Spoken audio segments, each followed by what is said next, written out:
कभी कभी जिंदगी के सबसे खूबसूरत पल उन जगहों में मिलते हैं जहां नेटवर्क वीक होता है पर कनेक्शन स्ट्रांग।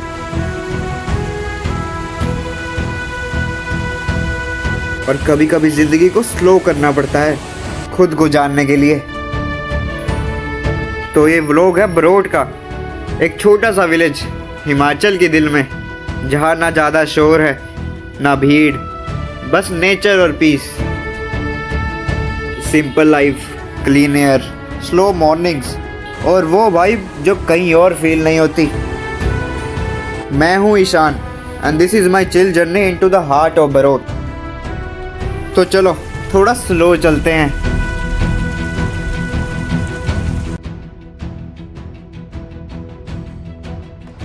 यहाँ पर पता क्या है बरोट में, एक तो रात को चले जाता है मिनिमम टेम्परेचर 4-5 के करीब, और सुबह सुबह चले जाते हैं 4-5 के करीब, इससे ऊपर नहीं जाता। और दिन में लगा लो 15-16 तक जाता है मैक्सिमम, मतलब ठंड तो रहती है। ये वाला जो आप देख रहे हो ना, ये फॉरेस्ट रेस्ट हाउस होता है, सिर्फ गवर्नमेंट ऑफिशियल्स के लिए होता है, वही रह सकते हैं बस। इस वीडियो में हम बरोट के सारे टूरिस्ट प्लेसेस, सारे हिडन जेम्स, सब चीज़ों को एक्सप्लोर करेंगे। तो अभी क्या करते हैं ना, इधर से ना 6.5 किलोमीटर दूर एक बहुत बढ़िया वाटरफॉल है, उधर ही चलते हैं सीधा। तो इस वाटरफॉल की डिस्टेंस बरोट से 6.5 किलोमीटर की है, जो कि पहले 4 किलोमीटर तक बहुत ठीक है, पर जो लास्ट के 2 किलोमीटर है लोकल्स के हिसाब से उसकी रोड बहुत ख़राब है। पर बरोट अपनी ग्रीन वैलीज़ के लिए जाना जाता है, क्योंकि यहाँ पर ज़्यादातर लोग एग्रीकल्चर पर डिपेंड है। तो रास्ते में आपको बहुत ज़्यादा ग्रीनरी देखने को मिलेगी।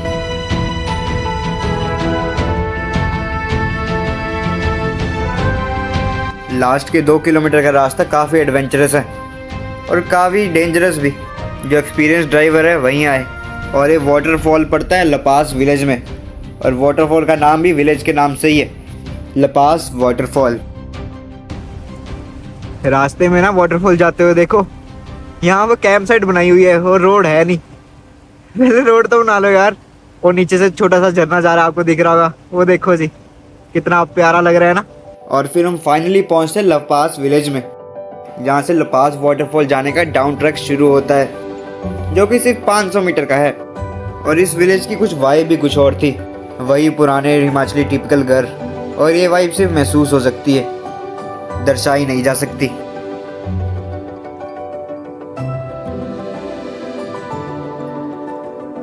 तो इस गांव में भी सारे एग्रीकल्चर पर डिपेंड है, तभी इस गांव में भी सारी जगह है ग्रीन फील्ड्स, या आप खेत भी कह सकते हो।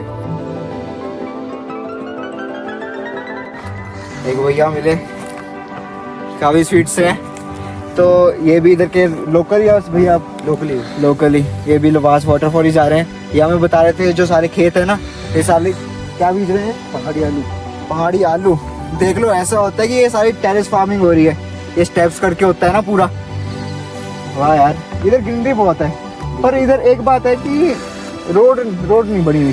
रोड फिर 2002 का ऐसा ही है। अच्छा, ऐसा ही है 2002 का। बिल्कुल। वाह यार, हाँ जी। चलो, वो भी आलू लेके जा रहे थे। चलो अब वाटरफॉल की ओर ही चलते हैं।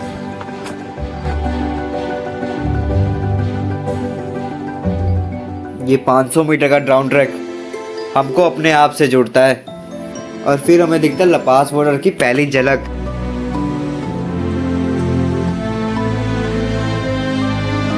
अब हमारी मंजिल दूर नहीं, बस 200 से 300 कदम और हम नेचर के और पास हो जाएंगे।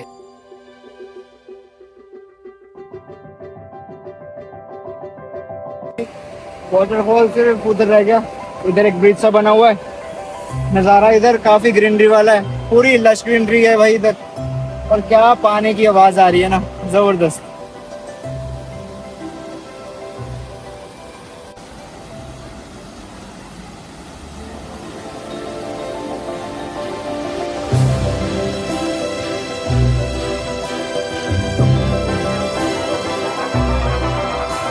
डेंस जंगलों से घिरे हुए रास्ते पर चलते हुए जैसे ही आप इस जगह के पास पहुंचते हैं, एक सूदिंग साउंड आपके कानों में गूंजता है।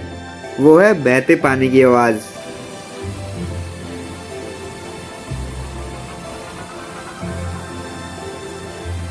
यहाँ की हवा, कूल ब्रीज और क्रिस्टल क्लियर वाटर आपको कुछ देर के लिए हर स्ट्रेस से दूर ले जाती है।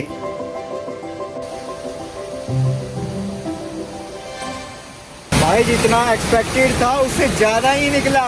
ये वाटरफॉल तो मज़ा आ गया जी आके। इसके एक तो बहाव भी इतना तेज है, इधर ना ये जो छींटे पड़ते हैं पानी के, क्या मज़ा आ रहा है ना। वाह यार, इतना एक्सपेक्टेड है नहीं था, क्योंकि अभी वो चल रहा है, सीज़न ही ऐसा चल रहा है कि सूखे होते हैं सारे वाटरफॉल। और ये तो यार मज़ा आ गया। ज़बरदस्त भाई, ज़बरदस्त।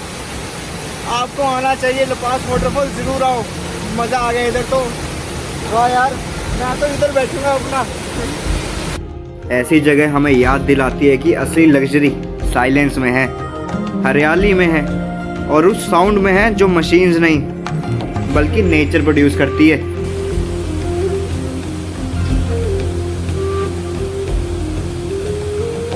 भाई इधर तो मज़ा है जी, मज़ा है।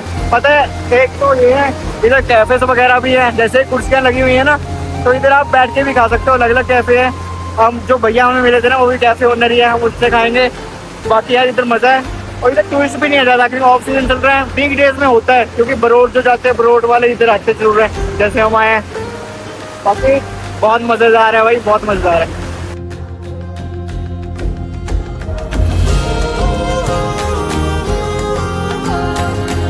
बताओ भैया, आप क्या खिलाओगे आज?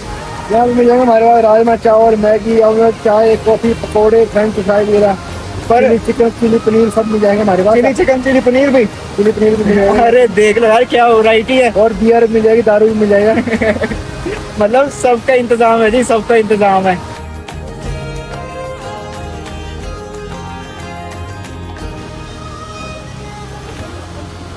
आ गए जी हमारी मैगी। हमने मैगी मंगाई थी और 2 चाय मंगा दी हमने। देखो चाय के बिना तो आपको पता ही है। लपास की एक खामोशी शोर से भरी जिंदगी के बाद एक सुकून की दवा जैसी लगती है। नो नोटिफिकेशंस, नो ट्रैफिक, सिर्फ आप और ये शांत वादियाँ। तो भाई हम इस सुंदर वाटरफॉल से अब चलते हैं। आपको भी आओ, ये मस्ट विजिट प्लेस है, मैं बता रहा हूँ, आना जरूरी है। बहुत सुंदर जगह है, पूरी ग्रीनरी में। हमारा प्लान यही था ना कि पहले ये कर लेते हैं, क्योंकि अंदर को जाके पड़ता है ना, तो फिर बाद में सारा ब्रोड कवर करेंगे, क्योंकि ये थोड़ा अंदर को आगे पड़ता है, तो दोबारा कहाँ आएंगे, है ना।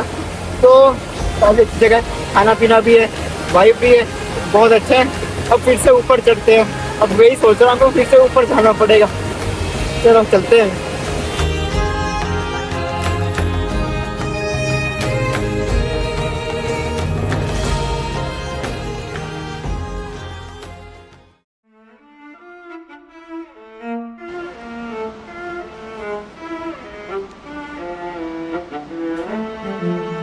लपास वाटरफॉल जितना सुंदर है, उतना ही संघर्ष छिपा है इसके आसपास बसे गांवों की जिंदगी में।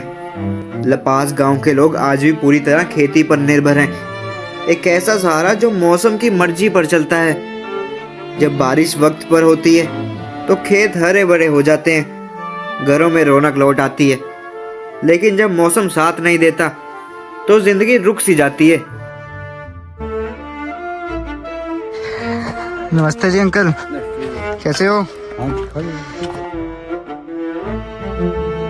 यहाँ कोई फैक्ट्रीज नहीं है, कोई बड़ी मार्केट नहीं। इनकम का एकमात्र सोर्स है और वो है एग्रीकल्चर, खेती। और एग्रीकल्चर का आधार है अनप्रेडिक्टेबल मौसम। देखो ना क्या खूबसूरती है, सारे मिलके खेतों में जा रहे हैं। और ये आलू की फसल है इधर।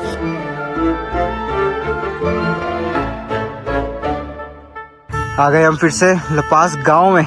इधर देखो ना कितने पुराने पुराने घर हैं, आज भी इधर देखने को मिलते हैं। हिमाचल के ये होते हैं छोटे छोटे गांव, जहाँ पर हिमाचली कल्चर देखने को मिलता है।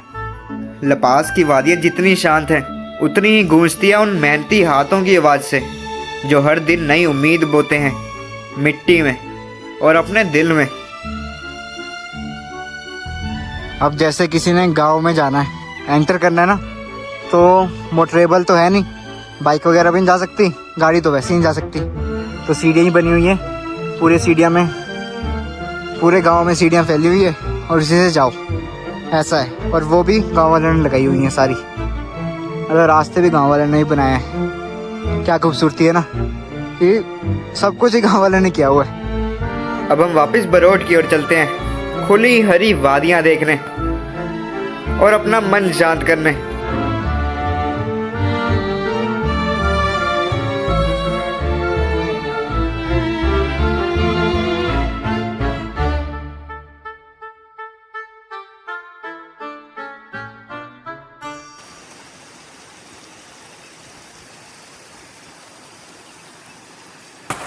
तो जैसे लपास वाटर से हम बरोट की तरफ जाते हैं ना, यहाँ बरोट से लपास वाटर की तरफ रास्ते में ना ये आता है ट्राउट फिश फार्म।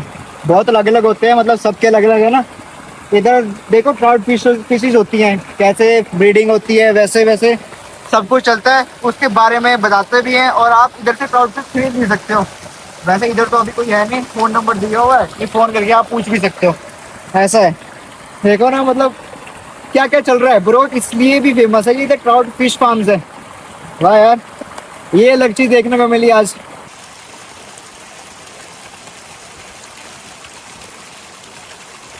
चलो, ये भी एक अलग ही चीज थी। अब बरोट की तरफ चलते हैं। ये एरिया ना सारा आउटर बरोट में आता है।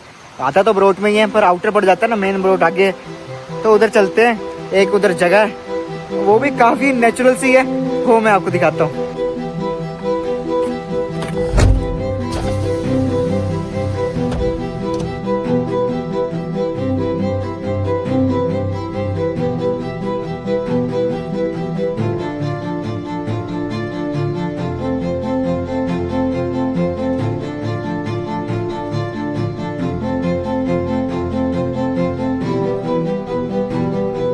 तो भाई here we are at Barot. कुछ ज़्यादा टाइम लगता नहीं है, देखो लपास से लगा लो 15 से 20 मिनट लगते हैं। और ये देख लो जी, ऊल नदी के तट पर बना है बरोट। बरोट डैम भी इधर ही है, वो मैं दिखाऊंगा आपको। जैसे हम आ रहे थे ना, आपने थोड़ी सी क्लिप देखी, वो हम बरोट डैम के ऊपर से चल के आए हैं। और ये ऊल नदी, ऊल वैसे कहने में UHL स्पेलिंग में आती है, प्रोनाउंसिएशन में ऊल आती है, H साइलेंट हो जाता है। और यहीं पर है ये, इसका नाम ही द फाउंटेन है। इसका मैं सब कुछ बताता हूँ, ये सब कुछ अपने आप पानी कैसे निकल रहा है। आप भी चौंक रहे होगे, कंफ्यूज हो गए, मैं भी कंफ्यूज था। ये फाउंटेन जो दिखने में एक सिंपल वाटर स्ट्रक्चर लगता है, असल में लोकल वाटर इंजीनियरिंग का बेहतरीन एग्जाम्पल है। पहाड़ों से बहता हुआ नेचुरल स्प्रिंग वाटर ग्रेविटी की मदद से पाइप्स के जरिए इस फाउंटेन तक पहुंचता है।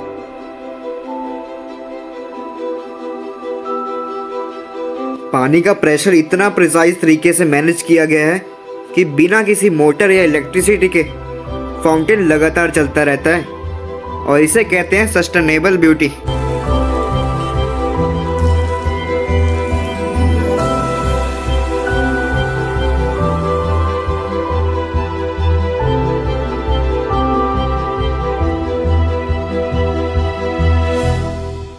पर कहना पड़ेगा भाई, बरोट ग्रीनरी के मामले में बहुत सुंदर है।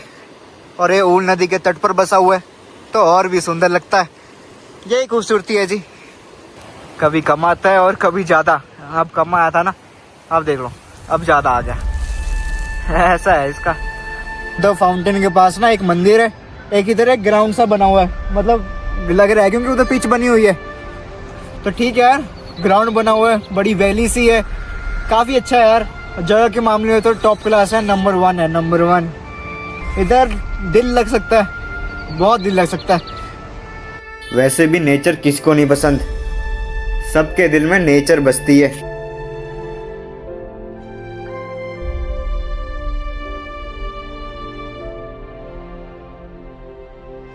और जैसे मैंने कहा, Barot is a place of green valleys, और यहाँ पर आपको चलते फिरते ही अननोन वाटरफॉल्स बहुत दिख जाएंगे, तो देखकर एंजॉय करो।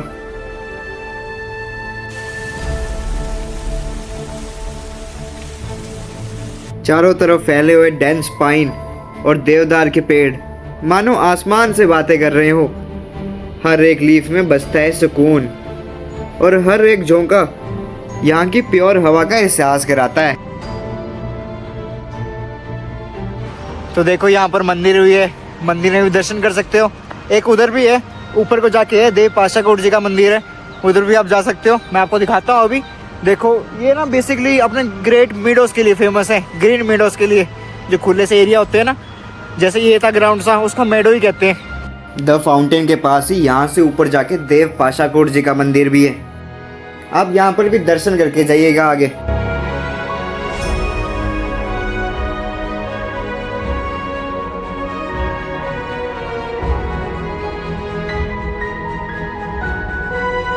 बरोड की खूबसूरती तभी पता लगेगी जब आप पूरा बरोड पैदल घूमोगे, ये हरी वादियाँ देखोगे, ये खेती देखोगे। और बरोड सिर्फ घूमने के लिए जगह नहीं है, अपने आप से जुड़ने का एक अलग तरीका है।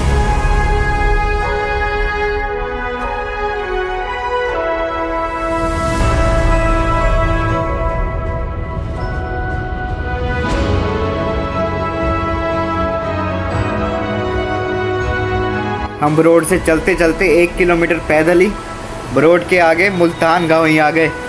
और इधर एक ब्रिज बना हुआ है, नीचे ऊल नदी बह रही है अपने पूरे फ्लो में, पूरे तेज बहाव में। कई लोग यहाँ पर भी रुकते हैं। यहाँ पर भी व्यू बरोड से कम नहीं है, वही नदी, वही पहाड़, सब कुछ सेम। यहाँ पर आपको होटल्स की बजाय ना होम स्टे ज़्यादा मिलेंगे। ये रीज़न मैं भी नहीं बता सकता क्यों, बट है कि होम स्टे ज़्यादा है।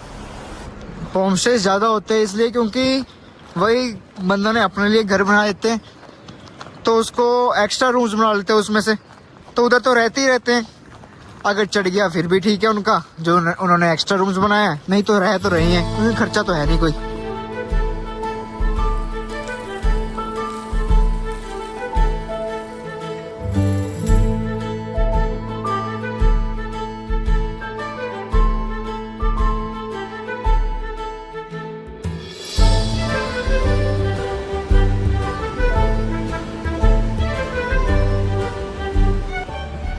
तो ये जी मेरे पीछे आप देखो बरोड डैम, अभी पानी छोड़ रहे हैं, मतलब छोड़ते रहते हैं, उधर स्टोर करते हैं, इधर से छोड़ते हैं, ऐसा है।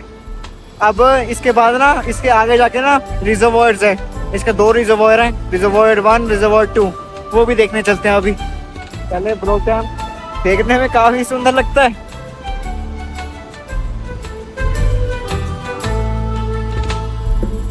मतलब इसी रोड पे ना आगे को जाके पहले रिजर्वॉयर 2 आएगा, रिजर्वॉयर 1 आएगा, फिर उसके बाद उस तरफ से गिना जाता है ना, तो पहले रिजर्वॉयर 1 उस तरफ से, फिर रिजर्वॉयर 2।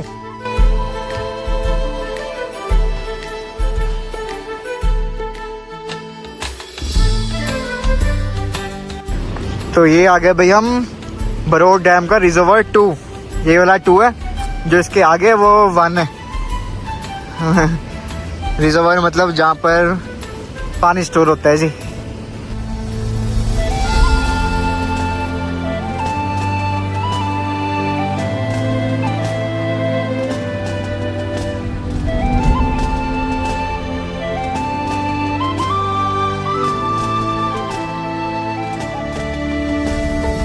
ये जो आप सामने देख रहे हो, ये बरोड डैम का एक बहुत ही खास हिस्सा, फ्लूम चैनल। इसे एक तरह का नहर सिस्टम कह सकते हैं, जो पानी को एक डायरेक्शन में कंट्रोल करके फ्लो करता है। बरोड में ये फ्लूम चैनल ऊल नदी के पानी से टरबाइंस तक पहुंचाने के लिए बनाया गया था, और ये सब होता है शनान हाइड्रो इलेक्ट्रिसिटी प्रोजेक्ट के अंडर। इतना स्मार्टली डिजाइन किया गया है कि पानी बिना किसी रुकावट के तेजी से आगे बढ़ता है, जिससे इलेक्ट्रिसिटी एफिशिएंटली जनरेट की जाती है।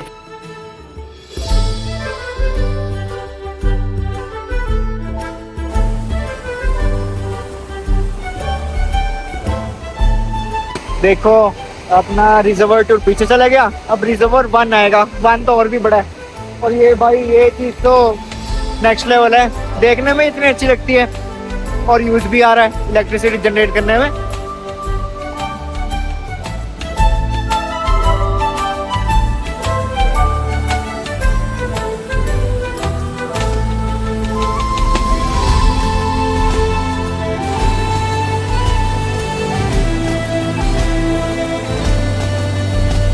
मतलब उसी के लिए होता है, और बरोड की 80% इलेक्ट्रिसिटी यही जनरेट करता है। देख लो नीचे डक्ट्स बनाए हुए हैं और उधर से ही पानी आ रहा है।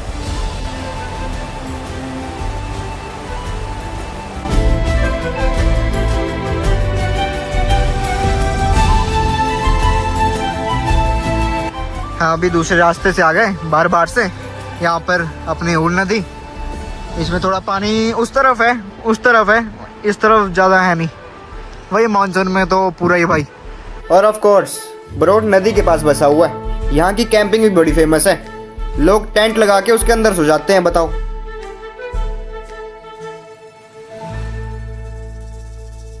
अब आगे जी रिजर्वायर 1 पर, ये उससे बड़ा है रिजर्वायर 2 से। ज़्यादा फर्क नहीं है पर बड़ा है, यही पता लग जाता है। इधर देखो, वैसे तो उधर से पानी आ रहा है और पानी का उनका कोई अंडरग्राउंड सिस्टम है जहाँ से पानी आ रहा है। और इधर पता क्या है, देखो जैसे मैं इधर खड़ा हूँ ना, ये ब्रिज सा बना हुआ है। अगर पानी ओवरफ्लो हो गया तो इधर से आके ना सीधा नदी में ही जा सकता है। ऐसे नीचे जाएगा और सीधा ऐसे नदी में ही जाएगा, ऊल नदी में। ऐसा इन्होंने सिस्टम बनाया हुआ है कि पानी किसी को लोकल्स को परेशान भी ना हो और पानी सीधा नदी में भी चले जाए। सिस्टम अच्छा बना हुआ है, दिमाग तो लगा होगा बहुत।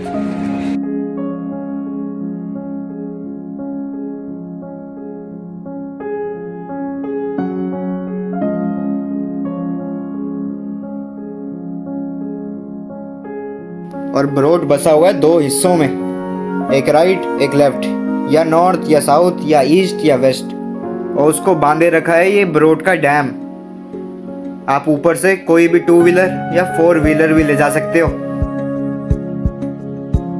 चलो अब मैं आपको थोड़ा होटल्स के बारे में बता देता हूँ। बेसिकली बरोट में होम स्टे ज़्यादा देखने को मिलेंगे और ऑफ सीजन में तो देखो 600 से लेकर 1500 तक बढ़िया कमरा मिल जाएगा, जो सिंपल बजट में आ जाएगा। हमारा भी 800 रुपये में ही है, आप देख ही रहे हो। काफ़ी ठीक ठाक है, एक रूम में 4 बंदे सो जाएंगे। इतना बड़ा रूम है, बताओ। बच्चों के लिए अलग स्पेस है। और अगर आप सीज़न में आ रहे हो तो लगा लो 1200 से लेके स्टार्टिंग है। बाकी महंगा तो जाते ही रहता है, आपको पता ही होगा।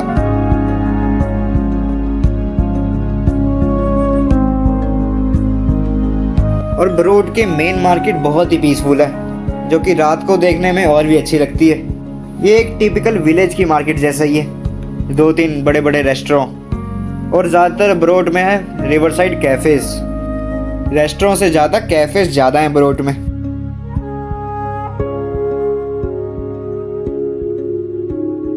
रात के 8 बज चुके हैं। अब हम बरोट की मेन मार्केट में। हालांकि इधर ना 9 बजे सब क्लोज हो जाता है। हमने होटल वालों से पूछा ना, तो ठीक है। अभी हम हैं बरोट डैम पर। अभी तो आपको कुछ दिखेगा नहीं, आपको ऐसे भी मैंने दिखाई चुका हूँ। इधर कुछ भी ले जा सकते हो, गाड़ी भी, एक्टिवा भी। हमने गाड़ी लेके इधर उधर कर ही रहे थे। यही रास्ता है, मतलब ब्रिज के रूप में ही काम होता है, इसी हिसाब से बनाया गया। और बाकी रेस्टोरेंट हैं 1-2 हैं, इस साइड 1-2 हैं और उस साइड हम देखने जाते हैं। उस साइड ज़्यादा, उस तरफ ज़्यादा क्या है कि होम स्टेज है, ऐसा है। इधर मार्केट, उधर होम स्टेज या फिर होटल्स कह लो। भाई तो हम इधर ही खाएंगे। ये है, जैसे ही मार्केट स्टार्ट होती है ना, ये रेस्टोरेंट है, ये ठीक भी लग रहा है तो इधर खा लेते हैं। और भी ज़्यादा कोई रश है भी नहीं, आप देख रहे हो ना, खाली पड़ा है बिल्कुल। ऐसे ही है, मतलब लगा लो इधर जैसे जो वैली होते हैं ना, वैली में हिल स्टेशन होते हैं, जैसे ये हो गया, जीबी हो गया, ये सारे ना 8:30-9 बजे तक बस इतने ही होते हैं। और हाँ ऑफ कोर्स नॉर्थ इंडियन है तो पनीर ही मंगाएंगे। कढ़ाई पनीर मंगाया, ये शक्ल है, बहुत अच्छा था। साथ में तवा रोटी है, तंदूरी रोटी कई हिल स्टेशन पे होती नहीं है क्योंकि रखते ही नहीं है, ज़्यादातर उधर तवा रोटी ही मिलती है। तो ये था बरोट का सफ़र। एक छोटी सी वैली लेकिन कहानियाँ बड़ी, नेचर के बीच कुछ पल बिताए और ज़िंदगी को थोड़ा और महसूस किया। If you enjoyed the journey, like share and subscribe. अब मिलते हैं अगली ज़बरदस्त वीडियो में। Till then take care and bye bye.